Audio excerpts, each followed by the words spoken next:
¿Qué tal? ¿Cómo están? Muy buen mediodía. Bienvenidos a una nueva edición de Mensaje Directo. Bueno, hay controversia con respecto a las universidades nacionales que el 23 de abril, la semana que viene, van a marchar en todo el país. Una marcha que ha sido ratificada a pesar de que el gobierno anunció en las últimas horas que hubo un acuerdo para un incremento del 140% en los gastos de funcionamiento, un 70 adicional al 70 que ya se había anunciado. Las universidades, el Consejo Interuniversitario Nacional, señalaron que no hay un acuerdo, sino que es solo un anuncio del gobierno nacional y que están reclamando sentarse a negociar para ver si esta cifra que unilateralmente determinó el gobierno alcanza para cubrir los gastos de funcionamiento de las universidades nacionales o si sigue siendo insuficiente ante una inflación del orden del 250-260% anual.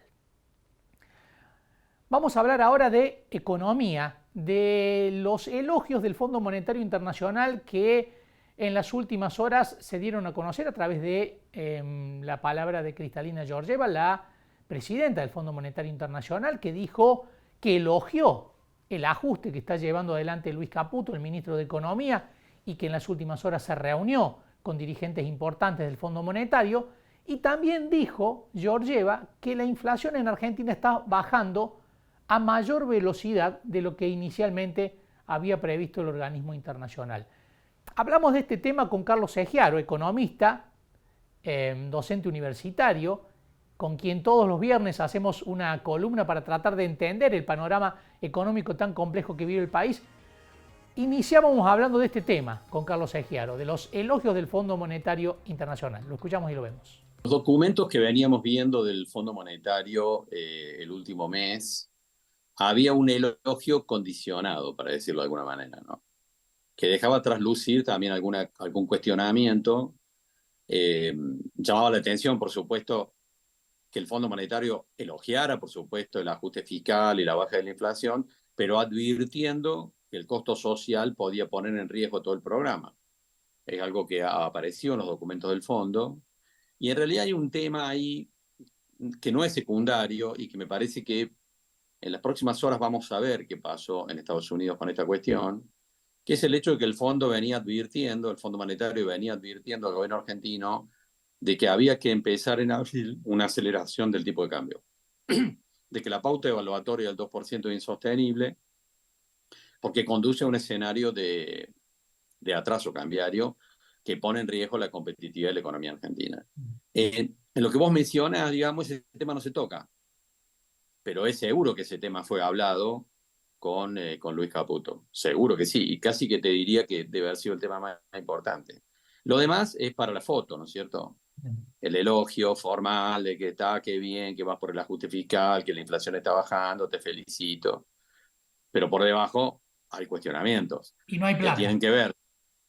Y no hay Y plata. bueno, y la consecuencia fue que no hay plata.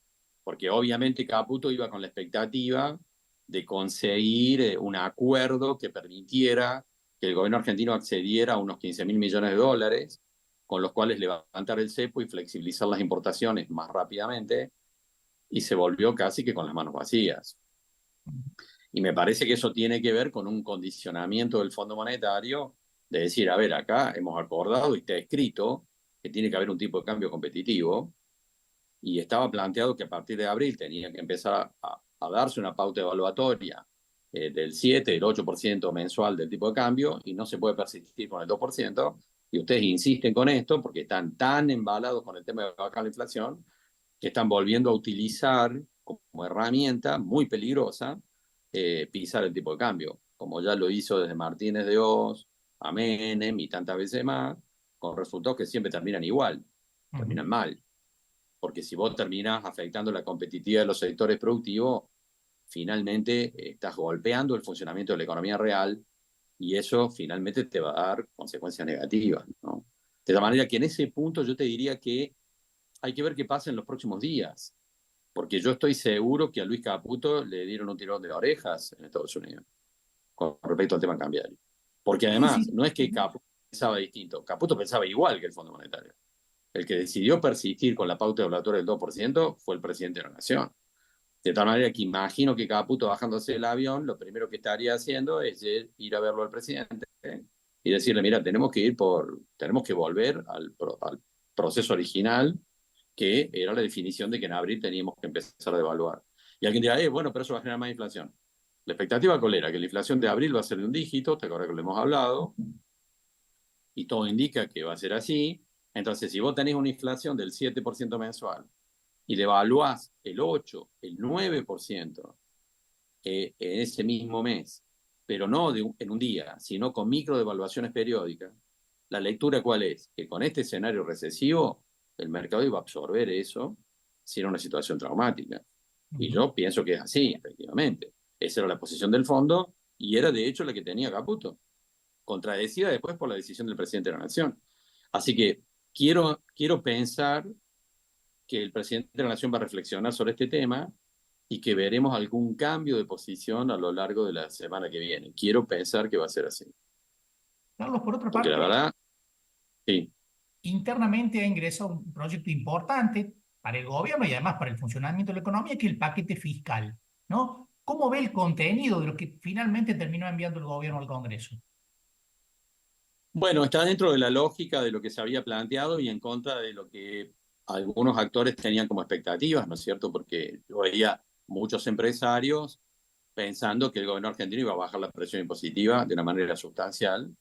Eso obviamente no está en la agenda. Y yo creo que no está en la agenda este año, ¿no es cierto? Es decir, el presidente tuvo una reunión con el Grupo de los Seis hace algunas semanas, donde está Techin, la sociedad rural, etcétera, etcétera. Y él dijo ahí, yo soy un fanático de bajar los impuestos, pero este año no puedo. Pero este año no puedo, porque si vos tenés como objetivo prioritario, casi absoluto, equilibrar las cuentas fiscales, y no te podés dar el lujo de bajar la presión impositiva. Entonces vemos la restitución del impuesto a las ganancias en la cuarta categoría, etcétera, etcétera, con otro nombre, no importa, pero es lo mismo. Y en realidad, en ese punto, yo creo que cabe plantear esta reflexión. ¿Qué antecedentes tenemos en la historia argentina de políticas que consiguieran equilibrar las cuentas fiscales o conseguir superávit? Solo dos. Carlos Menem, entre el año 91 y el 94, y Néstor Kirchner entre el 2003 y el 2008-2009, digamos. Ahora, esas dos experiencias se dieron en un contexto de expansión de la actividad económica. O sea, la economía estaba creciendo. Claro. De tal manera que la recaudación te estaba mejorando. Entonces, conseguir equilibrar las cuentas fiscales en un contexto donde la recaudación te está mejorando, porque la actividad económica está mejorando, suena lógico, digamos. Ahora, ¿qué antecedente tenemos de equilibrar las cuentas fiscales en un escenario recesivo? No hay ningún antecedente en la historia argentina que haya funcionado. Eso explica por qué Milei dice que tiene que hacer un ajuste fiscal brutal, porque es consciente de que la recaudación se le está cayendo. Entonces, vos estás queriendo equilibrar las cuentas fiscales y resulta que la recaudación impositiva se te cae, como se le cae también a las provincias, por supuesto. Claro. Entonces, pensar que en un contexto como ese hay espacio para bajar la presión impositiva, no existe. No existe. Entonces, yo a los empresarios que me dicen, y bueno, pero acá hay que bajar la presión impositiva, estamos todos de acuerdo que hay que hacer eso. Ahora, ¿hay margen para que el gobierno argentino haga eso este año? Me parece claramente que no. No hay margen para hacer eso. En ese contexto Menos el recesivo, gobierno argentino, sí. claro. ¿Eh? En ese contexto recesivo de retracción de la actividad, de recesión, ¿qué papel o qué efecto puede tener una reforma laboral como la que se está analizando? Se supone que puede jugar un rol reactivador, pero son hipótesis, ¿no? Siempre estamos hablando del terreno de la hipótesis, porque en realidad pensémoslo así, o hablemos de los hechos. Había un capítulo laboral en el DNU, en el decreto de necesidad y urgencia, Así es.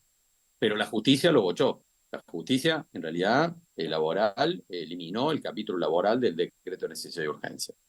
Hoy hay un proceso de negociación donde una parte de la oposición, la llamada dialoguista, básicamente el radicalismo, con De Loredo al frente, presentaron ante el gobierno argentino una ampliación de la ley ómnibus. Ya tenemos la ley ómnibus en el Congreso, y el radicalismo ha dicho, nosotros queremos proponer adicionalmente incluir dentro de esa ley varios de los aspectos de la reforma laboral que estaba planteada en el decreto de necesidad de urgencia. Me da la impresión de que hay cierto consenso para avanzar en esa dirección de parte de los bloques dialoguistas en el Congreso. Ese paquete laboral obviamente expresa una flexibilización importante, un cambio sustancial de las normas de funcionamiento del mercado laboral de los últimos, de muchos años para atrás. Plantea, entre otras cosas, un periodo de prueba de 6 meses sin indemnización. Plantea un cambio en los mecanismos indemnizatorios con un sistema parecido al de la UOCRA, y es que los empresarios paguen todos los meses, digamos, un aporte a un fondo, que después cuando el trabajador es despedido o se va, digamos, en realidad se usa el fondo y el empresario no tiene que sacar plata de su bolsillo. Se está hablando de eliminar la cuota sindical y sindicalismo libre. Eso va a generar, obviamente, una reacción de la CGT, por supuesto, digamos. Y también el proyecto incluye, entre otros temas, eliminar muchos de los aspectos que están vinculados a la llamada industria del juicio. De tal manera que recoge de alguna forma ese proyecto muchos de los planteos que en los últimos tiempos han tenido segmentos empresarios con respecto a que, bueno, es muy complicada la contratación del mercado laboral por los riesgos que se asumen, y este proyecto iría, digamos, a descomprimir esa situación. Ahora, si eso rápidamente te puede mejorar la contratación, es algo que hay que ver, ¿no es cierto? Siempre estamos hablando de hipótesis que después en la realidad no siempre se dan como se suponía, pensando que estamos en un escenario recesivo donde todo indica, por supuesto, creo, y yo creo firmemente en eso, que vamos a ver una aceleración del nivel de desocupación en la Argentina en la segunda mitad del año. Creo que eso va a pasar, indefectiblemente. Ahora, si para ese momento va a estar aprobada esta ley o esta reforma laboral y eso va a permitir de alguna manera, digamos, contrarrestar parcialmente el proceso, habrá que verlo. Era la columna de Carlos Egiaro, economista, con respecto a, bueno, este apoyo del Fondo Monetario Internacional, pero sobre todo el paquete fiscal que el gobierno envió al Congreso de la Nación y que está en análisis, que está en discusión y que en las próximas semanas pretende el gobierno sea aprobado al menos en diputados. Vamos a una breve pausa, enseguida volvemos.